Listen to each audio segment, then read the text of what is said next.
Quando Jesus expirou na cruz, um silêncio caiu sobre o mundo. Não o silêncio comum, mas uma quietude tão profunda que parecia que toda a criação prendia a respiração. O céu escureceu e a terra tremeu como quem sente a perda de algo infinitamente precioso. O véu do templo, grosso e pesado, rasgou-se de cima a baixo, não por força humana, mas como um tecido que se rasga de luto. Enquanto os homens choravam, algo grandioso acontecia em esferas invisíveis. No instante em que seu corpo foi colocado no sepulcro, o Espírito de Cristo atravessou o véu entre a vida e a morte. Ele desceu ao lugar das sombras, não como um prisioneiro, mas como um rei entrando em território inimigo. Era um reino de silêncio e espera, onde o tempo não se movia.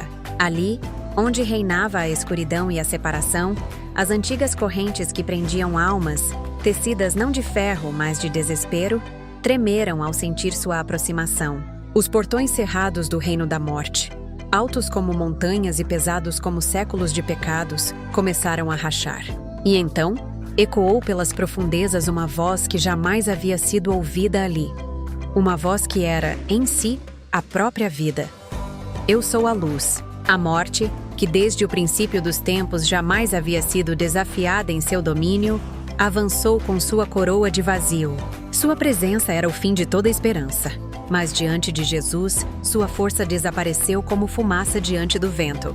"Quem és tu para vir aqui onde a vida não ousa entrar?" perguntou ela. Sua voz um sussurro de pó e eras, mas agora trêmula, como se pela primeira vez soubesse o que era medo. "Sou aquele que vive? Estive morto, mas eis que estou vivo para todo sempre. E venho libertar os cativos."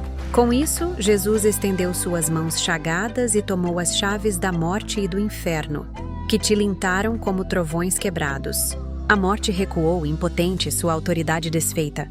E então, como uma aurora surgindo dentro do abismo, as grades que prendiam os justos se desfizeram em pura luz.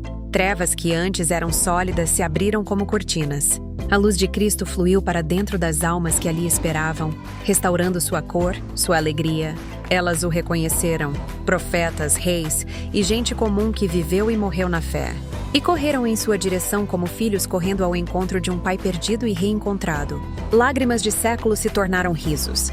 Esperas de milênios viraram cânticos de adoração. Enquanto a terra permanecia em luto, o mundo invisível celebrava a maior das vitórias. Jesus, vitorioso, começou a ascender dos abismos, não sozinho, mas liderando uma gloriosa procissão de almas libertas, trazendo consigo uma luz que jamais poderia ser apagada.